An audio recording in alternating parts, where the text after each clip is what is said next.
Este es, estoy seguro, el video más importante que he grabado en los últimos 5 años. No exagero. Ese lustro, poco más, en el que hemos ido cubriendo dato a dato y opinión tras opinión generado por esos datos, esas cifras, esos documentos que han implicado un retroceso enorme en nuestro país, un proceso de desdemocratización, de demolición de las instituciones y las leyes, y un proceso también de degradación de las políticas públicas orientadas por el gobierno federal y replicadas por los gobiernos locales de todos los estados de la República. Y es, creo, el más importante porque ustedes juzgarán si no. Estamos en presencia desde nuestro punto de vista, y hablaré en primera persona porque soy yo el que se hace responsable de ello, del más grande fraude que hayamos vivido en toda nuestra historia, incluso tomando como base 2 de julio de 1988.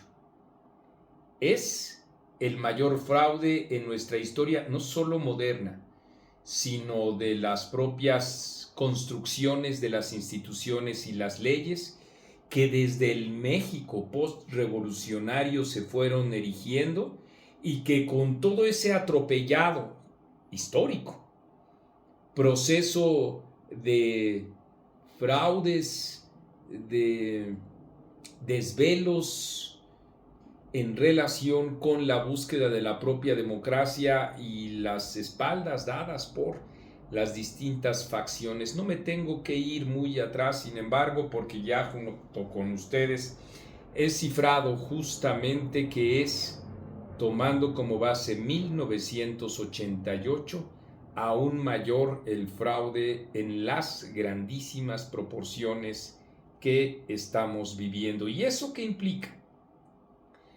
Eso implica que habrá una situación social convulsa, una crispación política que va a rebasar las propias paredes o límites de nuestro país y va a resonar de manera internacional. No es lo mismo 1988, en donde no existían las redes sociales de comunicación, ni tampoco existían esta interconexión determinada también por estas, pero sobre todo además diplomáticas en relación con los distintos organismos internacionales y los tratados igualmente mundiales en relación con el estadio o la calidad de la democracia de todos los países del mundo, y en particular de los países de América, nuestro continente. Hay todos los visos suficientes para afirmar con toda responsabilidad lo que estoy diciendo, pero antes de continuar quiero hacer un alto relacionado con el hecho de que no faltarán, al contrario, quienes digan que esta afirmación que hago, que ustedes me conocen,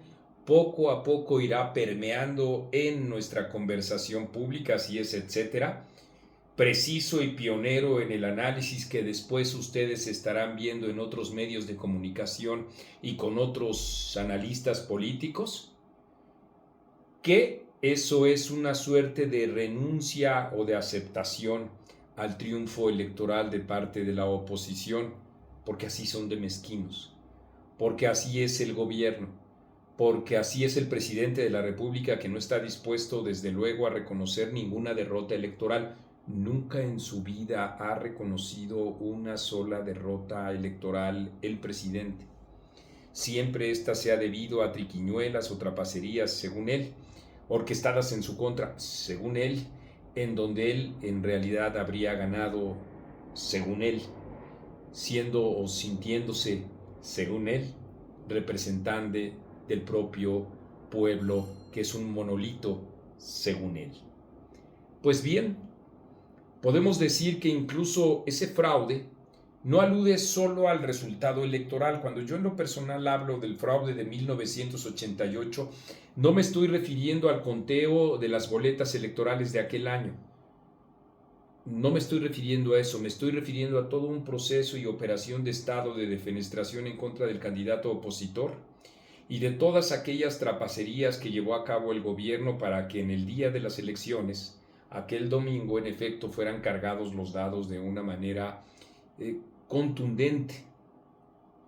Igual aquí me estoy refiriendo, porque pitonizo no soy analista político.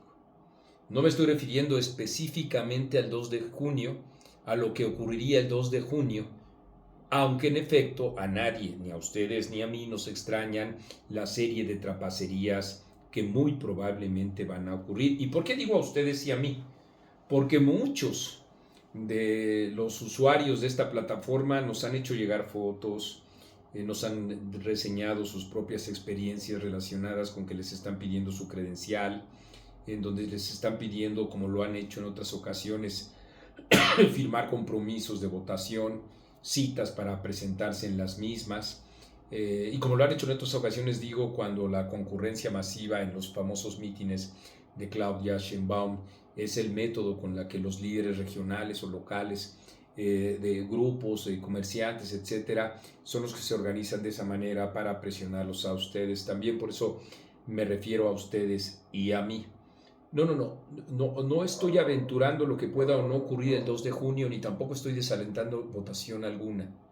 Eso es la segunda cosa que quiero aclarar antes de seguir. Ese domingo tenemos que convertirnos en ciudadanos intensos, permítanme el término. Que no solo nos contentemos con salir a votar con la tranquilidad con la que lo hacíamos antes, porque sabíamos que el voto contaba y se contaba y que el resultado lo conoceríamos horas después. Cuando me refiero a la intensidad ciudadana, me estoy refiriendo a que ese día también tenemos que estar vigilando, viendo, evitando en lo posible todas las trapacerías. Estoy completamente seguro que Internet todavía llega a las zonas aledañas de los centros o las capitales, en donde pues enseguida lo que hay es la nada, o el campo o la sierra, y pocos podrían estarme viendo al respecto. Pero ahí, en esas áreas limítrofes de todo el país, de todas las ciudades de la República, se encuentra también el acarreo y todas estas posibilidades que conocen muy bien los operadores de Morena para revivir todas aquellas cosas que, por favor, los más viejos explíquenle a los más jóvenes significaron el ratón loco, Operación Tamal y todas estas tristes frases que hizo México antes del 88 y por supuesto que durante 1988 como parte de los enjuagues y las trampas en los procesos electorales. Entonces, sin más, no me estoy refiriendo a eso. Tenemos que votar. Mientras mayor posibilidades haya de que ustedes tomen la decisión de votar, mayores posibilidades habrá de que se evite el fraude ahí mismo en la urna. Es fundamental hacerlo ahí.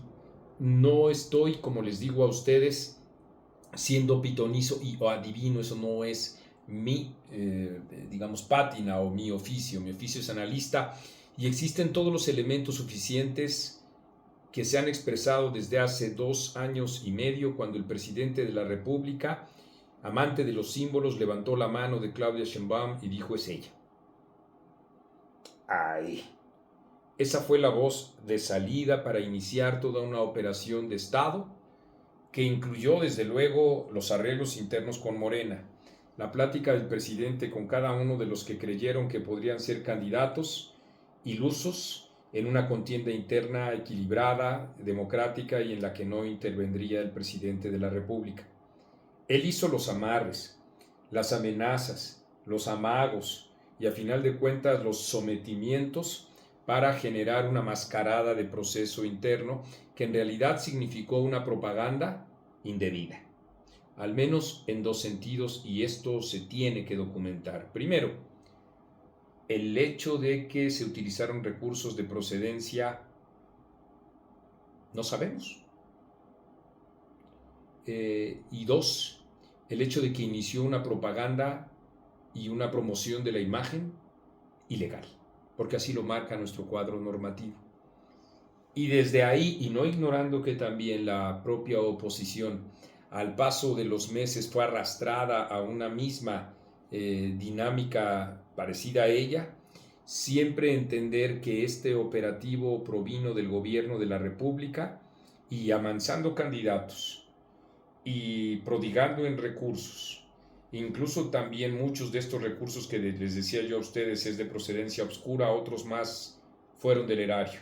Veracruz y Colima son solo dos casos en donde muy presuntamente se encuentra este fenómeno que a ustedes les estoy comentando. ¿Qué quería el presidente de la República?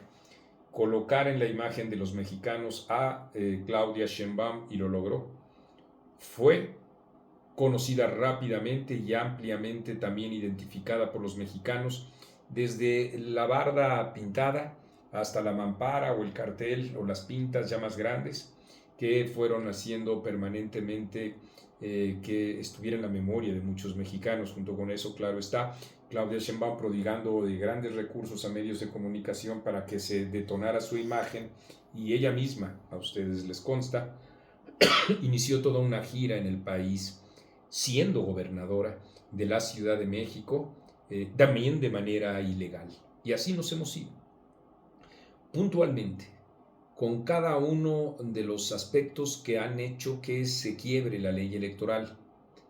El propio presidente de la República, desde la tribuna más alta, haciendo propaganda en favor de Claudia Sheinbaum, y siempre muy orondo, diciendo: me van a cepillar porque ya hablé en favor de Claudia Sheinbaum.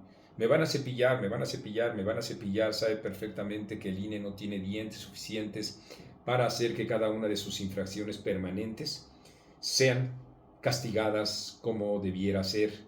Al contrario, un presidente sin escrúpulos, a quien como opositor se le debe justamente la creación de todas estas normas, y a quien, siendo candidato, quiero decir, se le debe esa creación, y a quien ahora como presidente se le debe el pisoteo de las mismas normas. Lo más reciente se encuentra en la CFE, y vaya paradoja. La CFE, ustedes saben muy bien, la dirige, y esto es un decir, Manuel Bartlett.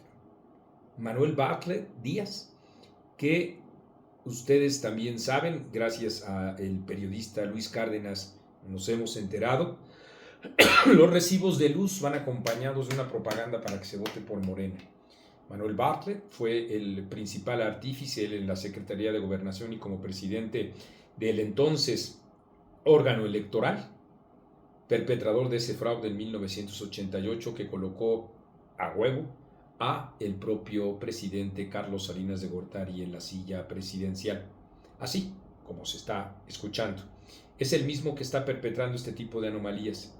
Todas vistas en conjunto han de documentarse, tienen que documentarse, y también hacer o conformar un llamado muy importante, en verdad muy importante, para evitar que se lleve a cabo o se cristalice este fraude en el que se encuentra montado el presidente de la República. De eso estamos hablando.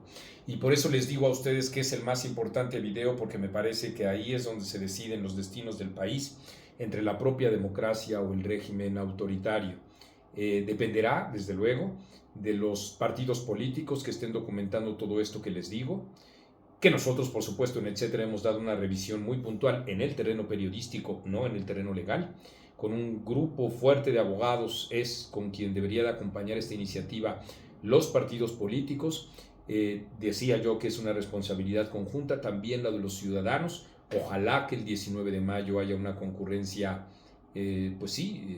multitudinaria en la Ciudad de México, en todo el país. Y desde luego, ojalá que el propio 2 de junio cada uno de nosotros nos convirtamos en vigilantes de nuestra propia democracia, defensores celosos de las mismas, y estemos muy al tanto de todas estas trapacerías que antes era el PRI, 1988, y ahora, por cierto, muchos militantes del PRI en Morena, ahora el partido del presidente está queriendo consolidar. Tengamos mucho cuidado, esta es una voz de alerta hecha y dicha a tiempo, documentada durante este lapso, más de un lustro, y advertida en este tiempo, de la cual me hago responsable yo. Y como les decía, no faltará quien aquí abajo, ya están adelantando derrota mangos, como dijera Xochitl Gálvez. Al contrario, para que se haga posible esta victoria dentro de las urnas, es que tenemos que conformarnos con una enorme, hasta ahora inédita, fortaleza ciudadana. Tengamos confianza en que esto resulte de esa manera.